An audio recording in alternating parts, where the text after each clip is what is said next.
5 years of civil war, 250,000 dead, a third round of peace talks kicking off in Geneva today, and still Bashar al-Assad, the Syrian president, holds on to power with no sign that the government, that Syria is getting any closer to peace. My guests this evening weighing in on this are Emma Suleiman, Dmitry Gorbachev, William Jordan, and General Dominique Trinquant. Before we resume the conversation we were having, and I want to hear you about this hypothetical plan B of the United States. Let's go to Geneva. France 24's John Zarakostas is following developments there for us. The peace talks ongoing that are anchored by the United Nations envoy Staffan de Mistura. John, fill us in. What's been going on today? Well, I just came from a press conference by the Syrian opposition leader, General Assad al-Zawahiri, and he was very, very critical of the Assad regime. He's saying basically that the truce is being destabilized by the government intentionally with a lot of violations. He also said there's been no progress on the release of detainees, especially women and children.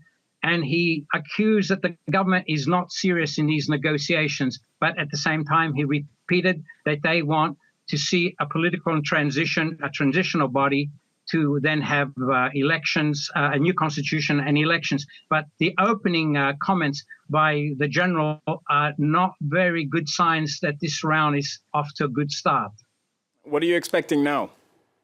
Well, we have to see what the government, who are expected here later in the week, will come with. But this is a hard situation for Mr. de Mistura, because already prior to the talks, there have been concerns by Secretary Kerry, John Kerry, the U.S. Secretary of State. He spoke to his Russian counterpart, Sergey Lavrov, on Sunday over the increase in violations. And this is the U.S.-Russian brokered cessation of hostilities, the glue that's been holding this process together.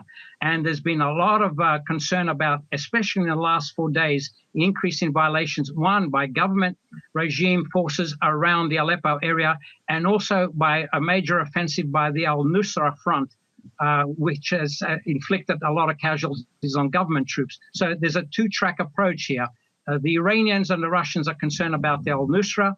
The West and its supporters, the Saudis and the Turks, are concerned about what the government is doing and increasing their bombings and indiscriminate targets. General Zawahiri said that the government, he mentioned 21 massacres in March alone, and he presented evidence to Mr. de Mistura. We'll get to see what were the details of that. John, you've been covering these peace talks, all three rounds of them, two previous rounds, and this one that's beginning today, blow by blow for France 24. I'd just like to get your view. If we look at this broadly speaking, is there any sense that this third round could provide different results from the previous two rounds, which ended, for one of them, prematurely, and certainly ended with little tangible results? Well, compared with the second round, there was an element of optimism. The deal had been brokered, the so-called International Syria Support Group process.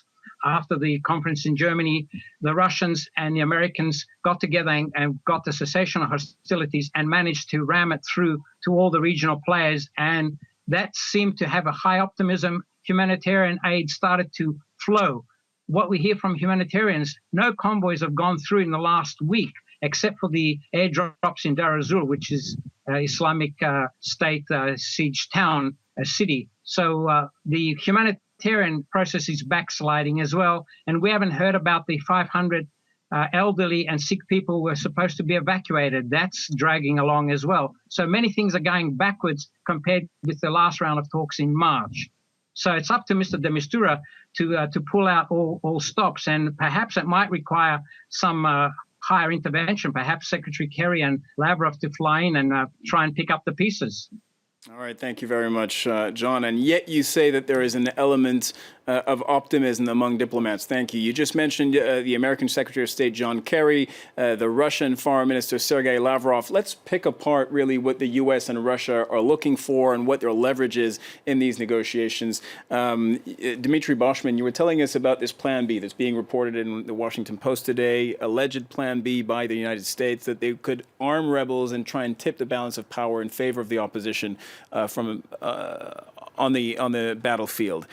William Jordan, this idea of a plan B, I mean, hasn't the U.S. proved, in fact, that it's not able to tip the balance of power? No, of course not. The problem for a long time has been, I've said not more than once, that the U.S. sort of has approached this as it has done other similar conflicts in the past, thinking it can get a little bit pregnant, that it can kind of get into the game, but it doesn't have to get all the way into the game, even though, getting into the game at all likely leads to a host of unintended consequences. And, for a long time, what the U.S. has been trying to do by, fitfully coming out, I mean, let's remember, President Obama took a long time to reach the point, circa 2013, where he finally agreed to start getting, weapons to rebel groups directly. Yeah, 2 years but after every time, it was happening, the U.S. insisted upon vetting. And this was what brought the training effort to a grinding halt. Everybody, we had to find the recruits, then we had to vet them, then we had to make sure that we were, that the weapons that were going out would be going to the right people, and they would keep the weapons somehow. They wouldn't fall into the wrong hands.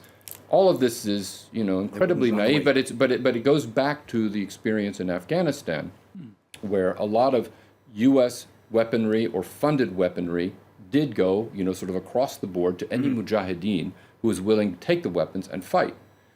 And given everything that's happened, especially since September 11, 2001, the United States has not wanted to risk, the blowback from these weapons and people getting these weapons and having the training, having the know-how, having the ability to use them, turning them possibly against U.S. citizens or U.S. allies or U.S. interests. And so this has complicated everything terribly, which is compounded the problem the United States has, which is that it basically has very little leverage. And one of the other So you don't believe in this plan B? I don't know what this plan B really represents, other than sort of a burp of frustration by certain people in the administration. I mean, the other thing that is very problematic and has limited U.S. leverage considerably compared to Russia, which can basically go in with a regime that, as has already been said, has an army. The United States has to deal with what have proven to be very untrustworthy partners, regional partners, like Saudi Arabia and Turkey. This has been, not to mention other Gulf states, this has been, the bane of the U.S. efforts to try to do anything to influence either the opposition or the course of the civil war directly in Syria. And that's not going to change. And so if the U.S. decides, okay, the process breaks down, it's somehow going to, funnel more weapons in, it still has to use actors on the ground. It has to use, in particular, Turkey, which, as we know, because of the Kurdish aspect, has proven to be frightfully difficult. The only other thing that I can think of that might be playing in the back of American policymakers' minds is this whole ridiculous idea of hoping that somehow a general on a white horse in the regime is going to mount a coup. But we all know from having seen American efforts to try to overthrow Saddam Hussein fail in the 1990s, that is very unlikely to happen. Also, it's been 5 years, so the momentum for that doesn't really seem to be there. No, and I don't think the regime is. And Emma doesn't believe in that option. It's wishful thinking. It's wishful thinking, and I don't think that there is enough of there are enough fissures within the regime. You have to understand the regime structure and how it structured itself in the last 40 years, and who are the key players within the regime. These are people who are. They cannot. There's really one body headed by Bashar al-Assad. It's impossible to have someone from within the regime go for a coup d'etat. That's just knowing the regime, knowing... It's tribal, it's tight-knit, it's under constant supervision. It's impossible. And I have a question. Dmitry Gorbachev. Do you think that there's a risk that the plan B turns out to be just the main plan? Because today the media coverage was quite negative for Bashar al-Assad. So most of the mainstream media reported that the elections were fake. Because the election are fake. We reported what Germany and the masquerade. UK have been saying, and many Western and European countries, that these elections are not free and fair, not transparent, can't be held across the entire Syrian territory. We also reported what Sergey Lavrov, the Russian foreign minister, was saying, that these elections need to happen because, at the very least, they allow the infrastructure of Syria to continue you're to not exist. the only TV channel. So some others just were quite negative. They reported that Assad is preparing a violation of the ceasefire or truce or whatever we call it. This is the reality. But the reality is also that probably not the Russian reality. There are people who cross the Turkish border and who join the al-Nusra around Aleppo. There are many factors involved, and Russia actually brought this to the U.S. in hope that something will be done to close the Turkish border and to calm down the situation. At the same time, we witness this Plan B leaked. And then Samantha Powers says that she's very alarmed of a possible counteroffensive from Assad. Mm-hmm. So that means that this plan is not as hypothetical as we think it is. Okay, well, there's a lot of doubt and skepticism over Plan B. Let's just, to close this chapter of things, let's just listen to Sergey Lavrov, the Russian foreign minister, and what he had to say about these elections. There is an understanding already that a new constitution should emerge as a result of this political process, on the basis of which new early elections are to be held. But before this happens, one should avoid any legal vacuum and any vacuum in legislative power in Syria. These elections held today are designed to play this role of not allowing a legal vacuum. Dmitry Boshman, there's one simple question that we need to ask, and that really we've been asking for a good number of weeks now, ever since Russia drew down its military support for Syria, is what is Russia playing at? It supported the Syrian regime. It allowed it to gain a position of strength going into the previous round of negotiations, and now it seems that it is content to just keep things on this sort of even keel. It's surprising to hear such a question because a couple of months ago... I'm just asking for Russia's strategic interest. What is the strategy? I'm not an advocate for the Russian government. Sure, I'm not absolutely. a military expert. I can only say as an observer. Yes?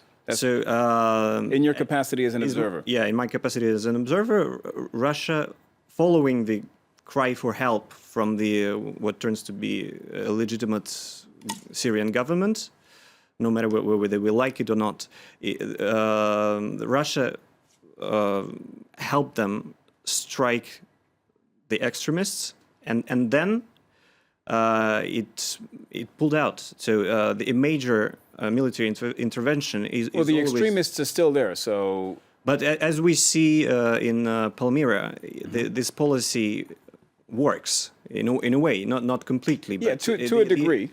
To a degree, yeah. The tasks that Russia was dealing with is not to kill all the population that supports extremists. No, it's just it's in a way to find a solution for some. But that's my question. What is the solution that the Kremlin and Moscow are seeking, in your opinion, in your assessment? Because it would have been easy. They could have pushed the military advantage of the Syrian regime, and at some point, it's what international observers thought they were going to do. They are seeking some scheme that would arrange most of the Syrian population. So it's not for Russia to decide what Syria is going to become when the war is over. So there was some immediate tasks that Russia wanted to achieve, and ensure then the survival of the regime, and then let both sides take it from there. I would not put it that way. I would say just ensure that the country is not threatened. The existence of the country is not threatened survival by of the regime. ISIS. Mm-hmm. first of all, and that worked in Palmyra, and now Russians are working in Palmyra, and they are using diplomacy to, like, there's been a resolution adopted by UNESCO to make way to restoration of Palmyra. Okay, but I'm talking bigger picture. General Dominique Trinquant? Yeah, I just want to say that I completely agree. Plan B will be a failure, as all the plans were failure on the US side. They've got no leverage in this negotiation and on the ground. The only one who have really a leverage are the Russian and the Iranian, because they save the Syrian regime. But now... Why didn't they go further? Because when you go to a negotiation, you can't be too strong. If you are too strong, you will not talk to the others. And so, if you want to save Syria, you've got to include the opposition, perhaps at a level which can be accepted by the regime. But if the regime is too strong, then you will have war until for years in the country, because the Syrian regime will not be able anyway to reconquer the old Syria. And so you will be fighting for years. So in fact, Russians saved the regime to go to the negotiation. And remember that they withdrew parts of their weapon system but exactly at the time when the Geneva talks started, because they think that they say to the Syrian regime, okay, we supported you, we saved you, but now you've got to talk to these people. So, and the problem is that facing that, the US are not really able to manage and to have a level on the opposition. Right. The first thing is to have a united opposition. Right. Exactly. That's the first thing. When you've got that, you've got two people or two parties talking together. Currently, you've got a strong party and a very weak party, with several splits. And so the aim, the American diplomacy first and foremost objective is to unite the opposition in order to be able to talk with the people, and the discussion between the Russian and the American is very important. I would like to elaborate on that. Basically, true that the regime is strong, true that they came into the negotiation, but because Russia do need the negotiation, they cannot take the full control of the country. Either the Assad or the Russian can have enough resources, human resources and all of that to take the whole country again. Otherwise, there is no need for negotiation. So they needed a ceasefire to rebuild their weapon and their forces. That's the first part. Second part, what General Trinquant said was correct up to the last couple of months about having not a united opposition. But today, the Higher Negotiation Committee is a platform that resembles committee. It's Higher Negotiations Committee, HNC. Yes, sorry, I heard agency. Anyway, so they do represent and resemble all fractions of opposition, from moderate to less moderate or extremist, including Jaish al-Islam and Ahrar al-Sham. So we do have a unified, and that by itself was a progress again that we saw in the last couple of months. We do have a strong platform today representing the opposition. They know they have no negotiation advantages because of the military situation, but because the regime still need to be in the negotiation because of the military situation. So we do have not a strong opposition, but for the first time, let's say a comprehensive opposition that represents the people, and that is taken seriously. But, I'm hearing something that's a very different tone from what you all were saying at the beginning of the debate, which is a lot of people here were very critical of these negotiations, saying, look, we're not, they're not moving towards anything concrete. And now I'm sort of hearing, in fact, hold on. In fact, the system has been set up so that we may, in whatever period of time, move towards some kind of peace deal. No, I disagree. And here's why. Because, in a way, everything that has happened in terms of diplomacy in Syria has largely been because of the Russians taking the initiative. It has not been because, in some way or another, the opposition has coalesced. There's a certain leverage that the West, with the United States in particular, behind, has been able to sort of, What about vetting the rebels? rather, and indeed, the Syrian, the Syrian people have failed, largely in their efforts to change the reality vis-a-vis the regime. But the Russians came to the rescue, saving the United States from having to respond to the use of chemical weapons in 2013. The Russians also managed to come up with this formula that ultimately succeeded in Vienna in creating this political process after the failure of the first. Right, get rid of the UN. chemical weapons. Right. Now, I think that the Russians are playing. The Russian strategy is twofold. I mean, I think to some extent they want to see an end to the Syrian conflict. Now, there's always this question. I frankly don't think they're going to be selling out the regime, but there's always this question of whether or not Russian interest will take it beyond the interest of the Syrian regime. For right now, I think everything that has been agreed to in Geneva, in the negotiations, these 12 points of commonality, move towards a transition, move towards elections. 2254 of the Security Council, et cetera, all of this stuff is not anything that the Russians or the regime necessarily would disagree with the possible exception of the whole question of Bashar al-Assad and the degree to which the international community imposes a choice. So it could yet happen thanks to Russia's puppeteering.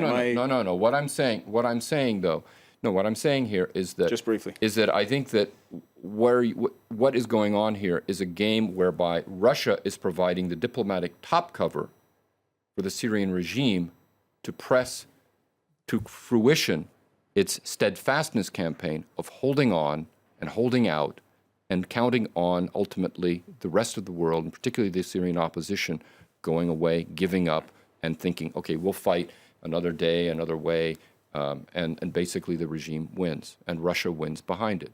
All right, William Jordan, thank you very much. That's all the time we have for the France 24 debate this evening. Thank you very much for following us. Do stay tuned, though. More news coming up right after this on France 24.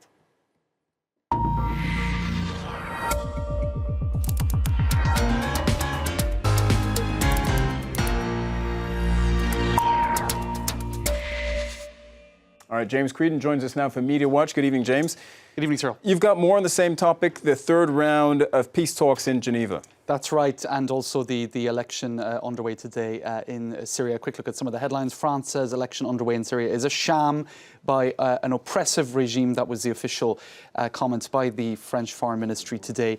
And indeed, that was echoed by a lot of people's comments on social media. Just a brutal dictator and his wife participating in a democratic process. So some people not altogether convinced of the 100% democratic quality of this election. Today's Syria elections are a total sham, says Salman Sheikh of the Brookings Institute in Doha. Nearly all 250 seats are already decided for the regime. Picks and loyalists. No wonder real turnout is just 2 to 3%, says that comment from the Brookings Institute. The Bashar al-Assad paradigm, this is the editorial for the Nouvelle Observateur. They talk about the nihilism of Daesh meeting and sort of equaling the nihilism of the regime, of the Bashar al-Assad regime. And they talk about the consistency of Bashar al-Assad's autistic behavior in terms of insisting on moving one of our guests, William Jordan, called it steadfastness. Yes, another perspective, perhaps, on the same phenomenon. The revenge of Bashar al-Assad, says this headline in L'Express. So they're seeing the fact that he was basically being seen as a dead duck and now is crying victory, that this is in some ways revenge for him. Meanwhile, the Syrian Deputy Foreign Minister Faisal Mekdad gave an interview to Associated Press. He's obviously singing off the same hymn sheet as the rest of the regime. And he put a dampener on things as the negotiations opened. That's right, and very much in terms of the headline here, ruling out any possibility of departure. So there you go. There was also that Wall Street Journal article today that got a lot of comment online with a supposed Plan B that the US is beginning to prepare, where they may arm Syrian rebels should the Plan A fail. Vetted rebels, indeed. So that obviously is generating some comment. The Kremlin being quoted. It's also something that's been difficult for Washington to achieve in the past. Right, indeed. It hasn't always worked out so well. And Sputnik News, which is essentially a mouthpiece for the Kremlin, saying that they're going to stick to Plan A, basically, so they don't particularly like the idea of a plan B. Surprise, surprise. The Economist has also dug up this cartoon which was circulating on social media again today. It's not a new cartoon, but the image remains the same, the idea that Putin is indeed giving Bashar al-Assad his talking points. So there you go. That's basically the buzz on social media about Syria. All right, James Creedon, thank you very much for your take on the same topics, the France 24 debate, which you can find online this evening. Thank you very much, James. Thanks to all our guests. Live from Paris continues on France 24. Do stay tuned for more.